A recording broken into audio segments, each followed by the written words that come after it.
সেহরি খাওয়া হয় না এবং আজান দিয়ে দেয়, তখন কি না খেয়ে রোজা রাখা যাবে? জি, সেহরি খাওয়া মুস্তাহাব, নফল, আর রোজা রাখা কাজেই কোনো নফলটা হলে ফরজ বাদ দেওয়া যায় না। আমরা অনেক ভুল বুঝে ফেলেছি। যেমন আমি বলতে পারলাম না তারাবির দোয়া জানি না তাই তারাবির নামাজে যায় না, আর তারাবির নামাজে যায় না বলে ঈশার নামাজেই যায় না। খুবই দুঃখজনক। তারাবির আসলে কোনো দোয়া নেই। 4 রাকাত পরপর একটু বিশ্রাম করা, এ সময় যে কোনো দোয়া পড়তে পারেন, চুপ করেও থাকতে পারেন। তারপরেও কেউ যদি দোয়া শিখলো, কিন্তু এই দোয়ার কারণে নামাজই পড়লাম না, কুনুদের বেতরের কুনুত জানি না, বেতরেই পড়লাম না, ঈশাও পড়লাম না। আর একটা ভুল আমরা মারাত্মক করি, ঈশার নামাজ জামাতে পড়া এটা ওয়াজিব। কেউ যদি ঈশার নামাজ জামাতে না পড়ে একা পড়ে তাহলে গুনাহ হবে। আর তারাবির নামাজ জামাতে পড়া এটা আমাদের দেশের প্রচলিত পরিভাষায় সুন্নতে মুআক্কাদা কিফায়া। কিছু মানুষ সুন্নতে মুআক্কাদা জামাত আদায় করেছে, আপনি একা পড়লে জামাতে সওয়াব পাবেন না, কিন্তু গুনাহ হবে না। কথা বুঝতে পারেননি? এখন আপনি ব্যবসায়ী মানুষ, যেহেতু তারাবি পড়তে পারবেন না, ঈশা জামাতেই গেলেন না, গুনাহ হলো না সওয়াব হলো? গুনাহ হলো। অবশ্যই ঈশার নামাজ জামাতে পড়ে চলে যাবেন, আপনি ব্যবসা বন্ধ করে বাড়িতে যে তারাবি পড়বেন, কিন্তু ঈশার নামাজে জামাত কিন্তু কাজা না হয়। রমজান মাসের শেষের 10 দিন এতেকাফে থাকার বিধান কি? আমি যদি আল্লাহ সন্তোষের জন্য আর পাপ থেকে বাঁচার জন্য মসজিদ এতেকাফে দিই, তাহলে আমার কি কি ফজিলত রয়েছে? এতেকাফ রাসূলুল্লাহ সাল্লাল্লাহু আলাইহি ওয়াসাল্লাম গুরুত্বপূর্ণ সুন্নত। তিনি কখনোই এতেকাফ ত্যাগ করেননি, প্রতি বছর এতেকাফ করতেন, তার স্ত্রীরাও করতেন। আইনে বিচারে এতেকাফ সুন্নতে মুআক্কাদা হয়ে যায়। তো যাই হোক, এতেকাফের একটাই সমস্যা, এর ফজিলতের হাদিস কম, এই জন্য মানুষ এতেকাফ করে না। কিন্তু এতেকাফ রাসূলুল্লাহ সাল্লাল্লাহু আলাইহি ওয়াসাল্লামের সবচেয়ে গুরুত্বপূর্ণ সুন্নত, কোনো বছরে এতেকাফ ছাড়তেন না। এতেকাফে থাকলে মুমিন বাইরে থাকলে যত সওয়াব হতো, সব সওয়াব একসাথে এতেকাফ অবস্থায় হাতে পেতে থাকে। জানাজায় যেত, রুগী দেখতে যেত, অনেক ওয়াজ শুনতে যেত, ওয়াজ করতে যেত। এতেকাফের কারণে এইগুলো ঘরে মসজিদে বসে এসে পাবে। সবচেয়ে বড় হলো এতেকাফ হলো আল্লাহ তাআলার সাথে বান্দার কলবের সম্পর্ক গভীর করা। আপনারা কোয়ান্টাম শুনছেন না, ধ্যান ট্যান করে, এটা প্রথম দিকে গোলালু, শেষের দিকে শিরক। কিন্তু কোয়ান্টামে যা পাবেন, আপনি একবার এতেকাফ করেন, আপনার অন্তরের যে মানে আন্তরিকতা, আনন্দ, ফুর্তি, আল্লাহর রহমতের অনুভূতি বাড়বে, এটা আপনি কল্পনাই করতে পারবেন না। কাজেই আমরা চেষ্টা করব রমজানের শেষ 10 দিন এতেকাফ করা, যে কোনো জামে মসজিদে। তবে বিশেষ করে যে জামে মসজিদে ভালো মানুষেরা এতেকাফ করেন, সুন্নাহ পালনকারী মানুষ, ভালো মানুষ আশেপাশে এতেকাফ করে, এরকম মসজিদে এতেকাফ করবেন, এটা ভালো হয়। যে কোনো জামে মসজিদে এতেকাফ হবে। এতেকাফ অবস্থায় যথাসম্ভব দুনিয়াবি যোগাযোগ কমিয়ে দেবেন। আপনি এতেকাফ করেছেন, মসজিদে শুয়ে আছেন চোখ বুজে, এটাও ইবাদত। কিন্তু গল্প গুজব, আল্লাহর দিকে মনটাকে অন্যদিকে নেওয়া, এগুলো ঠিক না। যারা পূর্ণ 10 দিন এতেকাফ করতে পারেন না, তারা অল্প সময় নফল এতেকাফ করতে পারেন। এতেকাফ সবাই চেষ্টা করবে। রমাদানের চাঁদ দেখা ও রোজা পালন বিষয়টা যদি বুঝিয়ে বলতেন তাহলে উপকৃত হবো। অনেক জায়গায় সৌদি আরবের সাথে একসাথে পালন করে, এটা সত্যই গুরুত্বপূর্ণ বিষয়। এটা আমাদের দিনদারদের ঝগড়া, এবং ঝগড়াটা খুবই নোংরা পর্যায়ে। আমার খুতবা বইয়ে কিছু আছে, ইমাম আবু হানিফা রাহমাতুল্লাহ আলাইহির আল ফিকহুল আকবার বইয়ে বিষয়টা একটু বিস্তারিত আছে, আপনারা পড়তে পারেন। মূল কথা হলো, আমরা এক হাদিসের মুসল্লি, আমরা শুনেছি যে চাঁদ দেখে রোজা রাখো, কাজে ওই আর্জেন্টিনায় চাঁদ দেখা গেছে আমরা রোজা রাখবো, সৌদি আরবে চাঁদ দেখা গেছে আমরা রোজা রাখবো। হাদিস একটা না, হাদিস আরও একটা আছে। সেটা হলো, প্রথম কথা হলো, চাঁদ দেখলে রোজা রাখা যাবে, এটা ঠিক না। যতক্ষণ না রাষ্ট্র প্রশাসন চাঁদ দেখার স্বীকৃতি ঘোষণা দেবে, ততক্ষণ রোজা রাখা যাবে না। ইসলামের সামাজিক ইবাদতগুলো রাষ্ট্র নিয়ন্ত্রিত। আপনার বলেন না যে আমাদের দেশ তো ইসলামী না। আকবরের দিনে ইলাহির দেশে, এজিদের দেশে, মামুনের দেশে, মুতাসিমের দেশেও এই হুকুমই ছিল। সরকার প্রশাসন খারাপ হয়ে গেছে বলে দেশটা আমরা কাফেরদের হাতে ছেড়ে দিয়ে চলে যাবে, এরকম না। ভালো মন্দ খারাপ হইতে পারে, বাড়ির কর্তা একবার খারাপ হয়েছে, এরপরে ভালো কর্তা আসছে, কিন্তু বাড়ি আমাদের। এই জন্য আপনি নিজে দুটো চোখ দিয়ে চাঁদ দেখেছেন, ঈদ করতে পারবেন না যদি না এই চাঁদ দেখা রাষ্ট্র স্বীকৃতি দিয়ে ঘোষণা দেয়। আল্লাহ রসুল সাল্লাল্লাহু আলাইহি ওয়াসাল্লাম বলছেন, আল ফিতরু ইয়াউমা আফতারাল ইমাম ফিতরু ইয়াউমা আফতারান নাস, যেদিন সকল মানুষ, যেদিন রাষ্ট্রপ্রধান ঈদ করবে সেই দিনে ঈদ। কাজেই সারা দেশে একদিনে ঈদ শুনতে খুব মজাদার, কিন্তু এই মজা কথার পিছনে যে কাজটা করি এই নাম দিয়ে একই দেশে 2 দিনে ঈদ করা হয়, এটা একটা হারাম কাজ। সারা দুনিয়ায় একসাথে ঈদ হবে, খুব মজাদার কথা, কিন্তু এই কথার আবরণে একই দেশে 2 দিনে ঈদ হলো, এটা একটা হারাম কাজ। রাসূলুল্লাহ সাল্লাল্লাহু আলাইহি ওয়াসাল্লামের সময় থেকে এ পর্যন্ত এক এক দেশে এক এক সময় ঈদ হয়েছে। রাসূলুল্লাহ সাল্লাল্লাহু আলাইহি ওয়াসাল্লামের সময়ে উনি রমজানের চাঁদ দেখে খবর পাঠাইছেন যে ঈদ অমুক সময় হবে, প্রমাণ নেই।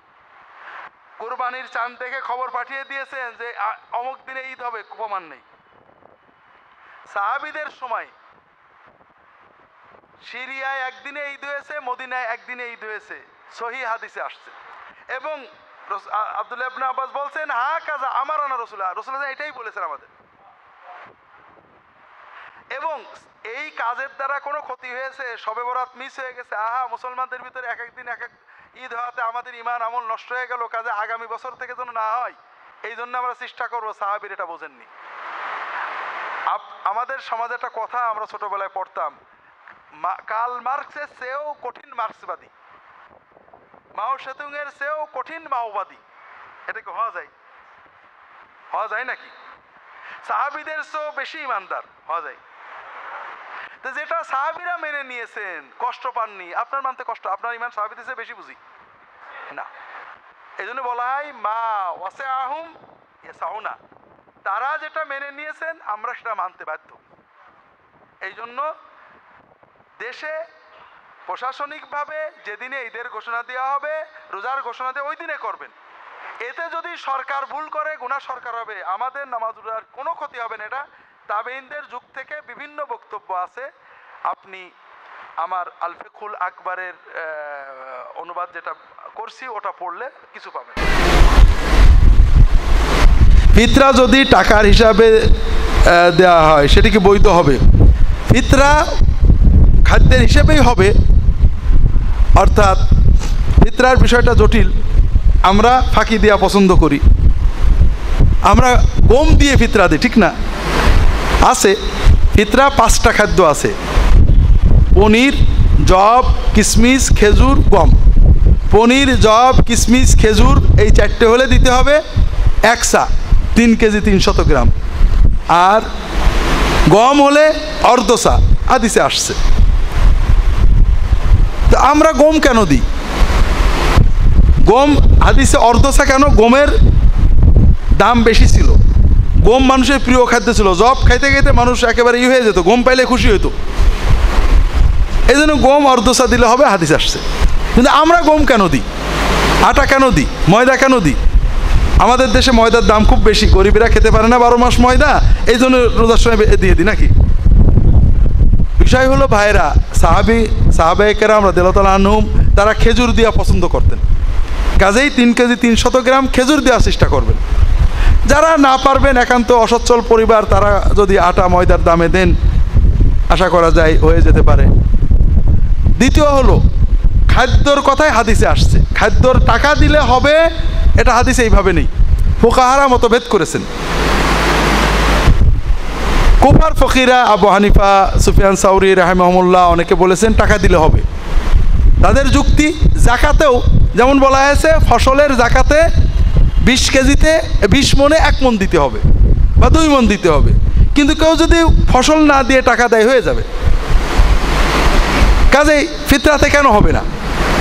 তো এছাড়া অনেক সময় খাদ্যর চেয়ে টাকা দিলে গরিবের উপকার বেশি হয়, কারণ খাদ্যটা তাকে বেচতে হবে, বেচতে দাম কম পাবে, কাজে টাকাটা হলে সে বিভিন্ন খরচ করতে পারবে।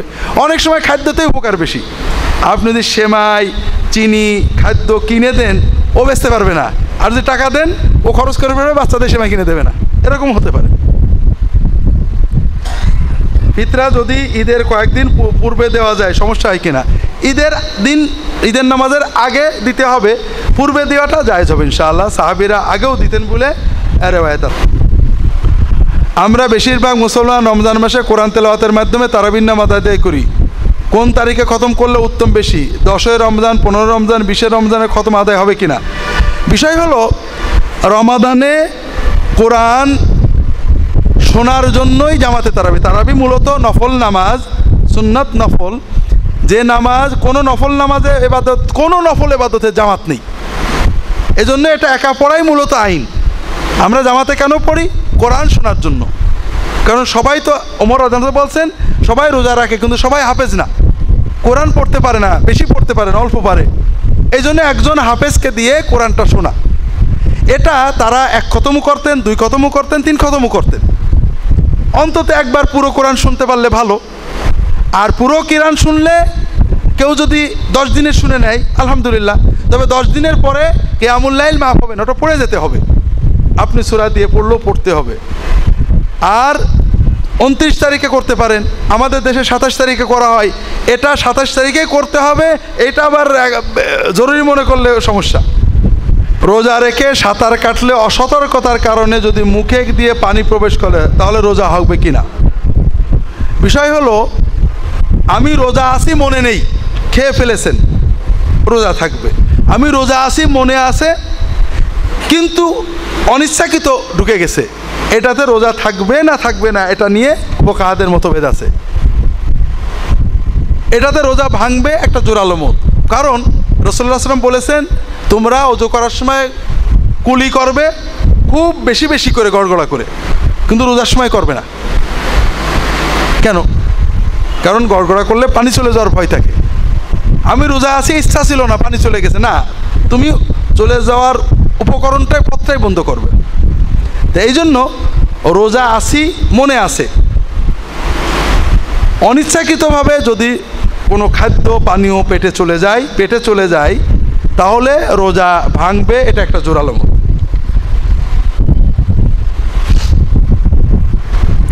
আমাদের এলাকায় ঈশান নামাজের পর তারাবি হয়, এছাড়া শেষ রাতে অর্থাৎ 1:30 মিনিটের পর কোরআন খতমের মাধ্যমে তাহাজ্জুদ নামাজ পড়া, এই সম্পর্কে আপনার মতামত জানাবেন। তাহাজ্জুদই বলি, তারাবি বলি, কিয়ামুল লাইল, আগে পরে যেখানে পড়েন, রমাদানে কিয়ামুল লাইল জামাতে পড়া।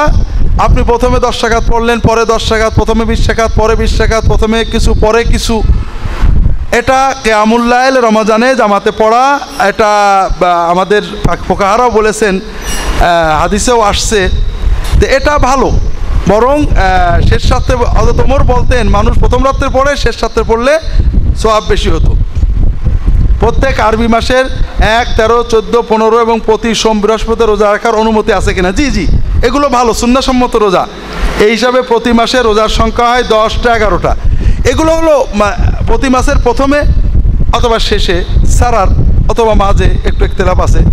তবে 13, 14, 15 এটা রাখবেন, এটা অত্যন্ত মশহুর, অনেক ফজিলতের রোজা। রাসূলুল্লাহ বলেছেন, কেউ যদি 13, 14, 15 রাখে পুরো মাস রোজা রাখার সওয়াব পাবে। পাশাপাশি প্রতি সপ্তাহে সোম এবং বৃহস্পতিবার এটাও রোজা রাখতে রাসূলুল্লাহ বলেছেন, এবং তিনি নিজেও রাখতেন।